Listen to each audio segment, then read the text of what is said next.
thoughts. And if you are with me, please give me a one, drop a one on the chat to let me know if you are with me today. We've got some really, really cool things that we are going to discuss in the world of real estate and all things money.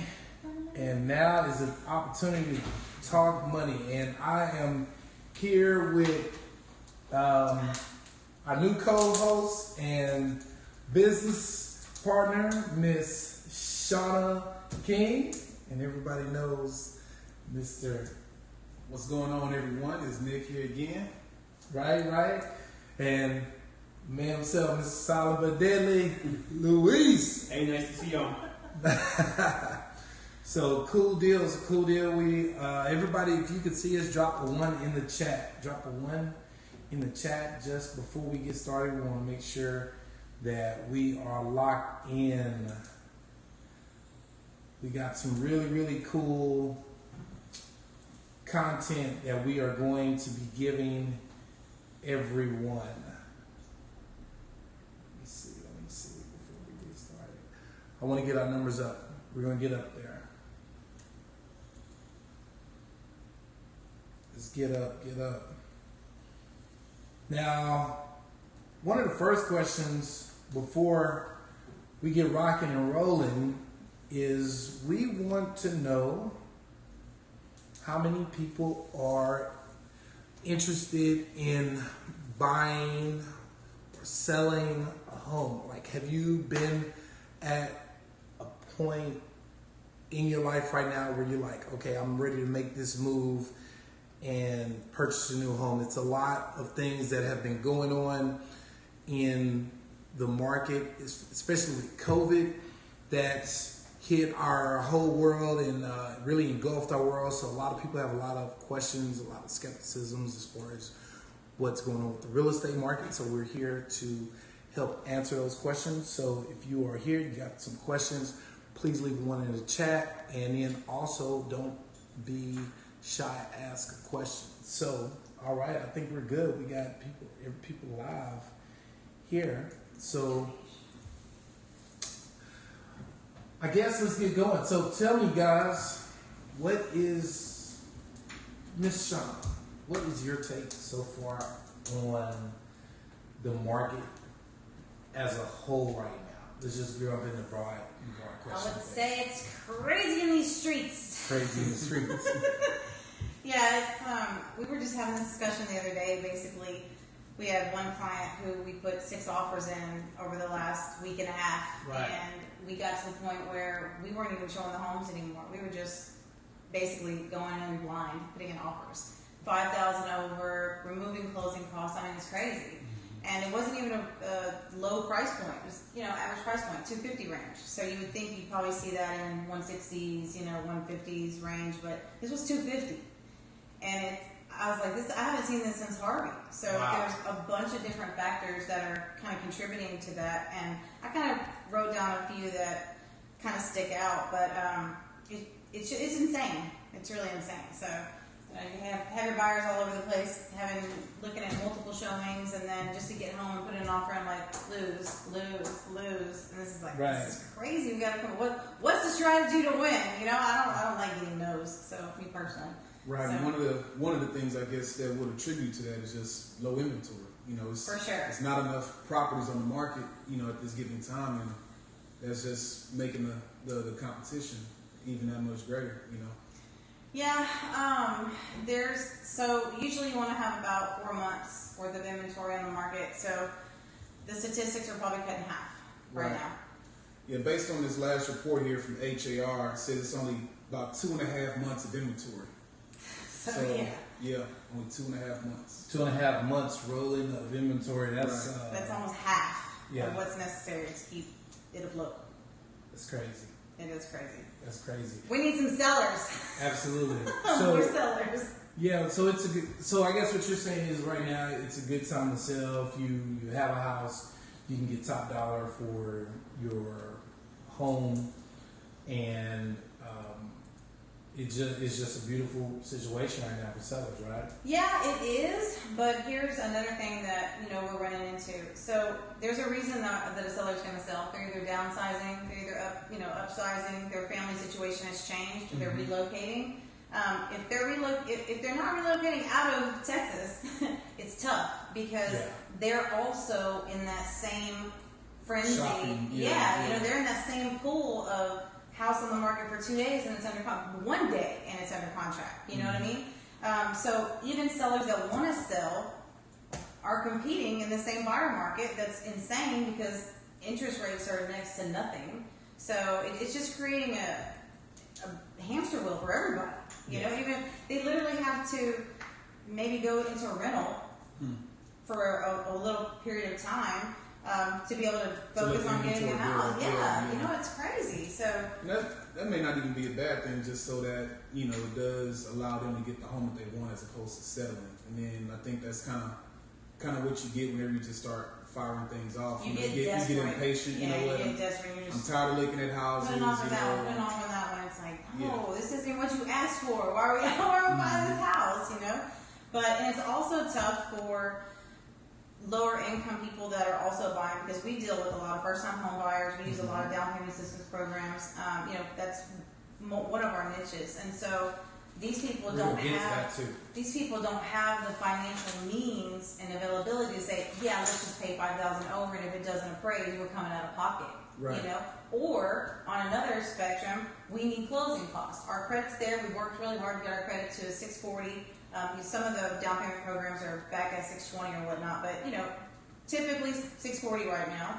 And so their front's covered, but they need the back to come from the seller. Well, the seller's getting top dollar off top. So Absolutely. all those people in that group are just like, hey, when do we get a house? They work so hard to fix credit issues and get into a better financial behavior, right? Because credit issues usually are just behavioral, unless you if they're really bad divorce or something, they just stun you. Right. But so we feel bad because we're like, man, we want to put you in a home, but we're doing all of our research on the back end. We're looking and seeing how much is the seller going to profit. I mean, we're doing all these extra things that are necessary to win, and we're still losing. So it's frustrating. Buyers are frustrated, and I get it. Because it's brings up a good point. So, what are some of the things that you have seen in terms of credit issues that seems to trip up buyers? I mean, I know something I've seen in terms of buyers, but we want to let people know, like, what different things could they do to put themselves in a better position to be a qualified buyer. We need a whole other episode on credit. I mean, seriously, we really do. Because there's so many different strategies, but I think at the end of the day, to be honest with you, it goes down to educating your buyer. Right. You have to teach them what to do, what not to do, and then basically, if it's a credit score that's hovering, 641 or something, you're like, look, don't do anything without calling. I don't care what it is. If you're trying to pay a bill, just I have kind of a guideline, that I've kind of come up with buyers that are there that I send out to them, like a timeline. This is what's going to happen. This is what's going to happen. This is what I need from you. And any variance from that, you need to pick up the phone and call me. I mean, even if it's, paying off a cons account. A lot of times people will think, well, I'm helping myself because I'm paying off this bill. Like, well, you just lost points because now we lost a line of credit. But you have 24 monthly payments on right. I think we definitely should hit a credit check for sure. Most definitely. Absolutely. There's going to be a future episode for sure because we got lots to talk about. Got a lot to talk about now. Strategies, learning, everything. The age of the account is a huge thing. Everything. We got credit specialists on deck. So you got a few different credit cards. The utilization. That's a key point. You kind of want to keep your credit lines 30% or below.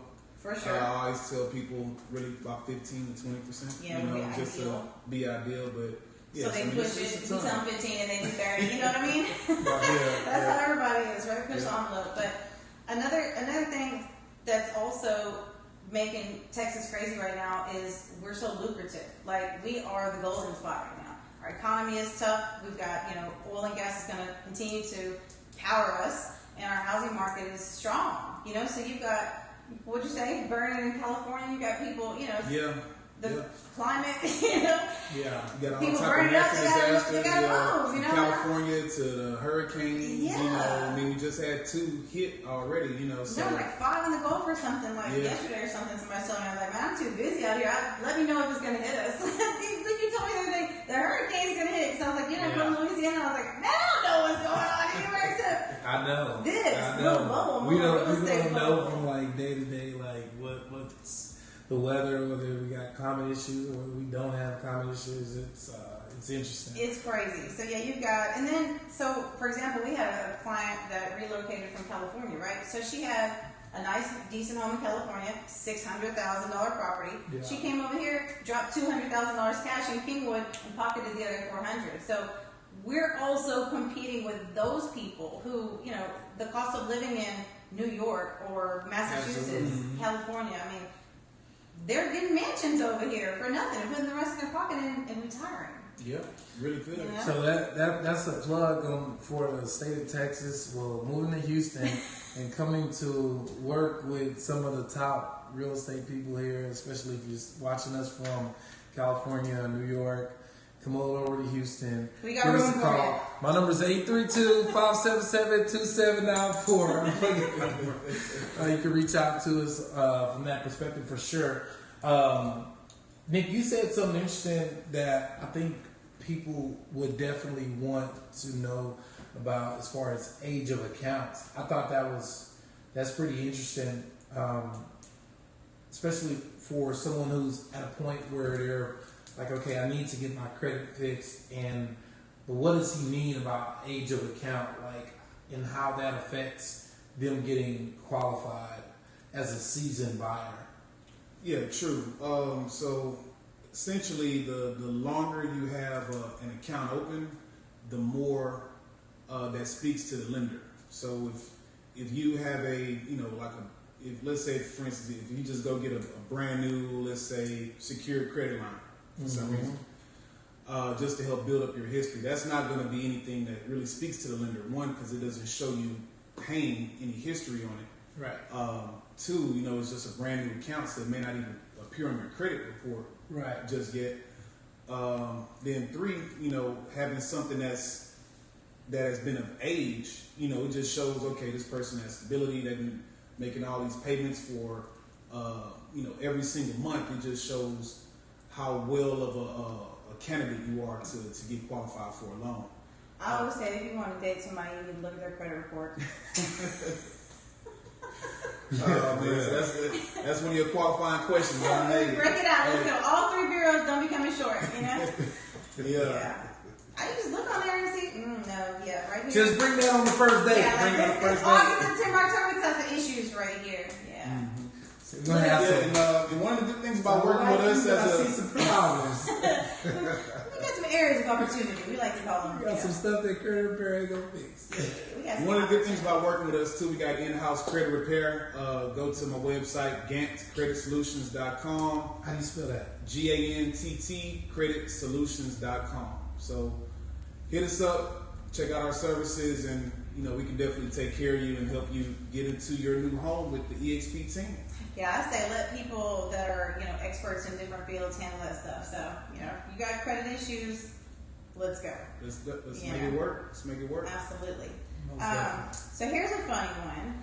So COVID crazies, right? All right. So COVID crazy. What is COVID crazies? So there was, when COVID first hit the streets, so shit hit the fan, March, right? Everybody's like, are we dying tomorrow? Is the zombie apocalypse happening? Am I going to have a job? There's too many unknown variables, right? So those people were kind of held back from buying. Some of them are. We stay pretty busy still, but a large portion of buyers were like, let's just chill and let's see what happens, as it goes forward. So then Absolutely. when we got opened up in May, right? The governor was like, no, this is Texas, we got to go. He really was. Yeah. Like, nah, we gotta make some money. We gotta go. Yeah. So when he opened up, it was in May. So what happens in May with buyers? I mean, it's hot. It's hot. It's summertime. It's summertime. It's kids. They're out of school, So and out of school. everybody's looking to move because they want to be in the new place by August. Absolutely. And so soon as the floodgates opened in May, we had the COVID crazies. We had the regular summer parents. and then we have the relocation people from out of state. So all three of those things were Trying like to a buy all at trifecta. once. Yes, Yeah. man. It's like, hold up, this is crazy, you know. And on top of the climate stuff that's happening, so we even look even that more attractive on paper. $300,000 house over here is $1 million somewhere else, you know. So all three of those things that happen at the same time, and here we are like, what? I got you. Like, hold on, yeah, I got you. Yeah, let's go sleep tomorrow. Yeah, when I die. I mean, it's nuts, you know. So we have one client that, you know, we won't say no names because maybe he might watch this one day, but Probably watching it. right now, yeah. But he was looking at new construction, and there was a bug in his ear. Somebody at work was like, you know, just ride it out. People ain't buying right now. They're gonna drop the prices. They're gonna drop the prices. They're gonna drop the prices. Did they drop the prices? No. Nah, it did. You know, it was the inverse. Prices went Actually, up. Yes. It was the inverse. New home construction is like. Cost went up. So why do you think new home construction sales have skyrocketed? Exactly. It's just the demand. Supply's got to be demand, and you know, within any industry, and you've seen that happen definitely here in the real estate market itself. And I think through what happened with COVID, it created a hyper demand. There's been so much fluctuation, even in different markets, even with stocks. Like toilet paper. Toilet paper. Why was the toilet paper gone? I'm like, I want to buy my house too. What's up? You know? Now I'll tell you why. The people during that little small time frame. It was a couple of different times. We're neighbors. Well, so yeah, you're right. we show But at the same store. I don't know.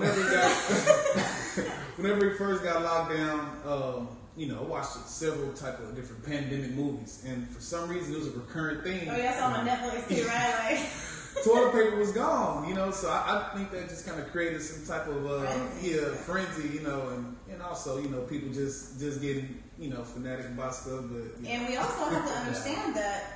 That was one of the first movies I saw. Like, Was it? What was it Pandemic? called? It was called Pandemic. Wasn't it? Yeah, the lady like came in at the beginning in the hospital and like they exploded. I don't know. It was, When I was hibernating, I was like, I feel like they know more now. I feel like they My know wife and I, more. we watched this movie. This guy was in the movie theater and he just started sneezing, and it showed like little particles. Yes, and you were like, And I'm like, oh, hey, where's that mask at? Where the mask at? Give me the sanitizer. Yeah. No, Yeah, that it's stuff true. was It's crazy. true. I'm not even, trust me, I think we were all kind of shell shocked when, you know, it first came out because it was just something uncharted territory. You know, that. And it's been I think a frightening experience for everybody really, and you know, of course, you have different people who've looked at it in different ways, but I think it's been something that I know that we've definitely taken serious in our household. We've taken precautions and had to just really just say, okay,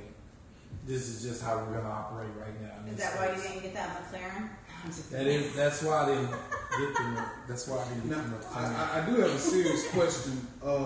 Guess we can kind of switch gears a little bit, but I'm just looking at some numbers here. August 2019, average home sales price here in the greater Houston area was right about $310.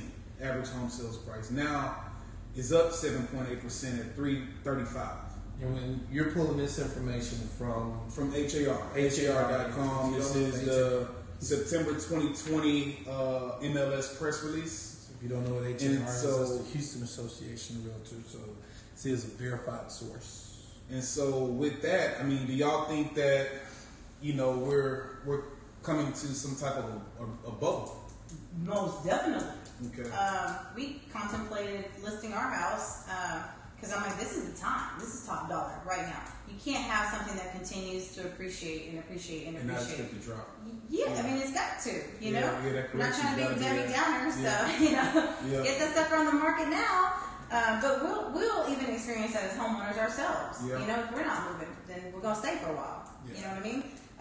But I definitely think that there is going to be some type of bust soon. I was watching Bloomberg yesterday, and there was I forget the guy's name, but he had, you know, saw that we were, you know, moving towards some type of pullback in the real estate market. And I did notice today that the Federal Reserve decided to keep interest rates where they are. So Well, they can't go any more negative. No, I can't go more negative. So it's a good time also to buy a house as well. So that's the flip side. Interest rates are at an all-time low. It's a good time to buy a house as well. Also, a good time to refi. Oh man! Obviously, that I've heard that's one of the reasons closings are taking a longer time. You know, one, like you said, the appraiser age dealing with COVID, but couple that with refis and actual purchases. Yeah, you know, it's double down. It's a double down effect on the time to close. So if you are expecting to buy a home, there is no more 30-day closing. If you can stick to 30 days, great, but expect some type of a delay in the process because of all the different guidelines and time. We've had several lenders tell us 45 days minimum on contracts. I'm like, what? Yeah. Possibly longer. Just depends. So the only really way to combat that is shorter option periods. Yeah. Well, there's been there was a couple deals that I ran into this summer where we had issues because of the appraisers. Just a short, the appraisers are so slammed to where, it just pushed so many days back. So I've been seeing that. They're way overworked right now, and like I was telling them, it's like the average age of the appraiser right now, 50% of their base is 51 to 65 years old. As soon as COVID hit, they're like, "No, I'm the target age. I gotta go." So the appraiser this is the time for me to retire. That's it. I get it. Okay, I hear you. I'm out. Let's go fishing every day. Mm-hmm. So, and they're not being replenished. So if you're looking for a career, yeah, hop on and get your appraiser license. For sure. Find you a mentor to link up with and get your appraiser license because we do need appraisers out here. You got jobs for days. I mean, this is the Money Talks episode. How can you get plugged in to something to make some money? So guess what? Get your appraiser license if you are looking for an opportunity and get linked up with a mentor. I believe that's how it works with appraisers. We're in the cloud. In the cloud. So for the cloud office, we're in the cloud office. Check it out. Anybody have any questions out there? I mean, now I think it's a good time to open up the chat line. Well, it's been open. Q&A. Thank you, Elizabeth Jammer, for the shout out for good info. Let me see, what do we have coming through? No questions. I think we've answered all the questions. That's what you get. You get delivery. No questions, but anyway, thank you guys for tuning in. Every Wednesday we will be here for Money Talks. Each week will be something different, but we still will all talk about money. Because money makes the world go round. So I just can't. Whenever you say that, it's like I have to say it. I don't know. We get the music going or something. Exactly. We need that in the background. Yeah, that's exactly what we need. So anyway, tune in next week. We appreciate you guys. This is Will G signing off. And remember, see you guys next week. One flip away. Holla.